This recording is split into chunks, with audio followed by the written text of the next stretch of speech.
विषय हिंदी, काव्य क्रमांक 6। कविता का नाम है ए सखी और इसके कवि अमीर खुसरो। प्रस्तुत काव्य में अमीर खुसरो की 9 मुकरियाँ दी है। इसके पहले भी कहा था कि मुकरियों का उद्देश्य मनोरंजन करना एवं बुद्धि चातुर्य की परीक्षा लेना भी है। यहाँ पर जो मुकरियाँ है उन सभी का उत्तर साजन होने का भ्रम होता है, लेकिन नायिका बड़े ही चतुराई के साथ उसका उत्तर देती है। पहली मुकरी देखेंगे। रात समय वह मेरे आवे, भोर भय वह घर उठ जावे। यह अचरज है सबसे न्यारा, ऐ सखी साजन ना सखी तारा। नायिका अपने सहेली से कहती है कि रात के समय वह मेरे पास आता है और सुबह सुबह उठकर अपने घर चला जाता है। सबसे अलग, सबसे न्यारा ऐसा उसका ढंग है। तो उसकी सखी पूछती है या उत्तर देती है कि वह तुम्हारा साजन है, वह तुम्हारा पति है। तब नायिका कहती है गलत, तो वह कौन है? वह तारा है। ऐ सखी साजन ना सखी तारा, वह साजन नहीं है, वह तारा है। अब दूसरी मुकरी। वह आवे तब शादी होए, उस दिन दूजा और न कोय। मीठे लागे वाके बोल, ऐ सखी साजन ना सखी ढोल। अब नायिका कहती है कि वह जब आता है तब शादी होती है, उस दिन उसे छोड़कर किसी और को कोई पूछता नहीं है। उसका आवाज़, उसके स्वर अच्छे लगते हैं। तो नायिका की सखी कहती है क्या वह साजन है? तब नायिका उत्तर देती है कि नहीं सखी, वह साजन नहीं है। वह कौन है? वह ढोल है। जब मांगू तब जल भरी लावे, मेरे मन की तपन बुझावे। मन का भारी तन का छोटा, ऐ सखी साजन ना सखी लोटा। फिर नायिका कहती है, तीसरी मुकरी है कि जब मैं उसे मांगती हूँ तो वह पानी भर लाता है, मेरे मन को शांत करता है, मेरे मन की गर्मी बुझा देता है। उसका दिल बहुत बड़ा है, लेकिन उसका शरीर कैसा है? छोटा है। शरीर से वह छोटा है। तब सहेली पूछती है क्या वह तुम्हारा साजन है? नहीं। तब नायिका जवाब देती है नहीं। तो वह कौन है? लोटा है।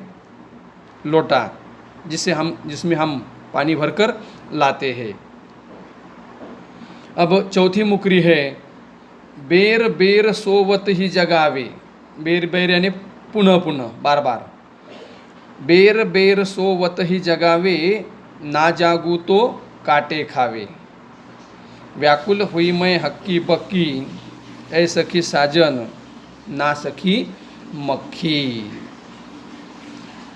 फिर नायिका कहती है कि वह बार बार मुझे नींद से जगाता है, सोते हुए से मुझे जगा देता है।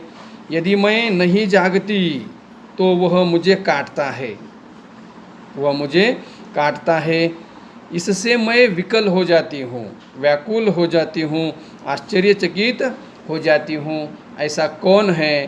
तब नायिका की सहेली उत्तर देती है कि वह तुम्हारा साजन है क्या? तब नायिका जवाब देती है नहीं, नहीं सखी, वह साजन नहीं है। वह कौन है? मक्खी है। कौन है? वह मक्खी है। अब आगे की मुकरी है। अति सुरंग है रंग रंगीलो, है गुणवंत बहुत चटकीलो। राम भजन बिन कभी न सोता, क्यों सखी साजन ना सखी तोता। अब नायिका कहती है कि उसका रंग बहुत सुंदर है, रंग कैसा है उसका? बहुत सुंदर है। वह बहुत गुनी और चमकदार रंग वाला है। हमेशा राम राम कहता है, बिना राम कहे कभी वह सोता नहीं। बिना राम राम कहे कभी वह सोता नहीं। तब नायिका की सहेली उत्तर देती है कि वह साजन है। तब नायिका कहती है, वह साजन नहीं, बल्कि वह कौन है? सबसे अंतिम शब्द है उसका, ना सकी तोता। कौन है वह? तोता है, पंछी। अब आगे की मुकरी, अर्धनिशा वह आए भवन। अर्धनिशा का मतलब है अर्धरात्रि, भवन का मतलब है घर, भुवन। अर्धनिशा वह आए भवन, सुंदरता बरनय कवि कवन।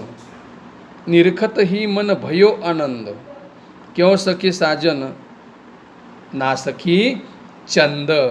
चंद का मतलब चांद। अब मुझे लगता है आपके समझ में उत्तर आया होगा कि इस मुकरी का उत्तर क्या है। तो नायिका कहती है कि आधी रात को वह मेरे घर आता है। वह इतना सुंदर है, इतना सुंदर है कि आज तक कोई भी कवि उसका वर्णन नहीं कर पाया है। उसका वर्णन ठीक तरह से नहीं कर पाया है। उसे देखते ही मेरे मन को, मेरे हृदय को आनंद हो जाता है। मेरा मन आनंद से भर उठता है। तो सखी कहती है साजन है। तब नायिका का उत्तर है गलत, वह साजन नहीं है। तो वह कौन है? वह चंद्रमा है। कौन है वह? चंद्रमा। अर्धनिशा वह आए बौन, यानी आधी रात के समय में जब वो घर के ऊपर आता है तब उसका प्रकाश घर में गिरता है। कब? अर्धरात्रि के समय में। शोभा सदा बढ़ावन हारा, आखिन से छिन होत न न्यारा। आठ पहर मेरो मनोरंजन, क्यों सखी साजन। तब से नायिका कहती है, ना सखी अंजन। अंजन का मतलब है काजल। अब नायिका कहती है, क्या कहती है? कि वह हमेशा मेरी शोभा बढ़ाता है, मेरी शोभा बढ़ाता है। वह आँखों से मेरे एक क्षण के लिए भी दूर नहीं होता। आँखों से एक क्षण के लिए भी दूर नहीं होता। आठों पहर वह मुझे प्रसन्न रखता है। अब आँखों से एक क्षण भी अलग नहीं हो जाता, एक क्षण भी। क्या है वह? क्या हो सकता है? अब सबसे अंतिम शब्द उस पंक्ति का वो है अंजन। अंजन का मतलब है, अंजन का मतलब है काजल। क्या है वह? काजल है, जो आँखों में लगाते हैं, जिससे कि दृष्टि साफ होती है और सुंदरता को भी वह बढ़ावा देता है। कि जिस तरह से आठों पहर मेरी सुंदरता बढ़ाता है। जीवन सब जग जासो कहे, वहाँ बिनु नेक न धीरज रहे। हरे छिनक में ही की पीर, क्यों सखी साजन ना सखी नीर। अब जीवन किसे कहते हैं? तो नायिका कहती है कि सब लोग उसे जीवन ही मानते हैं, या उसके ही कारण जीवन है। उसके बिना किसी को भी जरा सा धीरज नहीं होता, धीरज नहीं रहता। यानी अगर थोड़ी देर के लिए न मिले तो हृदय को कष्ट हो जाता है, अगर मिले तो हृदय का कष्ट दूर करता है। तो सखी उत्तर देती है साजन। तब नायिका कहती है नहीं। आप जीवन किसे कहते हैं? समानार्थी शब्द है, समानार्थी शब्द है। जीवन पानी को कहते हैं। सब लोग उसे जीवन मानते हैं। यदि अगर वह है तो जीवन है, तो उसका उत्तर है पानी। क्या उत्तर है उसका? पानी। अब सबसे अंतिम की जो मुकरिया है, बिन आए सब ही सुख भूले, आए ते अंग अंग सब फूले। सीरा भई लगावत छाती, क्यों सखी साजन ना सखी पाती। पाती का मतलब है पत्र। अब कहती है, नायिका कहती है कि जब वह नहीं आता तो कोई भी अच्छा नहीं लगता या कुछ भी अच्छा नहीं लगता। सब सुख को भूल जाती हूँ, लेकिन जब वह आता है तो मेरा शरीर, मेरा अंग पुलकित हो उठता है, यानी मुझे बहुत बहुत आनंद होता है। और उसे छाती पर या उसे छाती से लगाने पर मेरा हृदय शांत हो जाता है। उसकी सखी उसे पूछती है कि क्या वह तुम्हारा साजन है? तब वह जवाब देती है, नहीं। तो वह क्या है? वह पत्र है। वह क्या है? खत है। तो इस तरह से अमीर खुसरो जी की जो यह 9 मुकरियाँ है, तो इनका उत्तर साजन होने का पहले हमें भ्रम होता है, और वास्तविकता में नायिका उसका अंतिम में उत्तर देती है। तो जैसे कि हम अनुक्रमणिका से देखेंगे कि एक का उत्तर तारा, ढोल, लोटा, मक्खी, तोता, चंद्रमा, अंजन, नीर और पत्र होता है। इस तरह से कि मुकरियों का उद्देश्य मनोरंजन करना भी है और साथ ही साथ में बुद्धि की परीक्षा या बुद्धि की चतुराई की परीक्षा भी लेना है।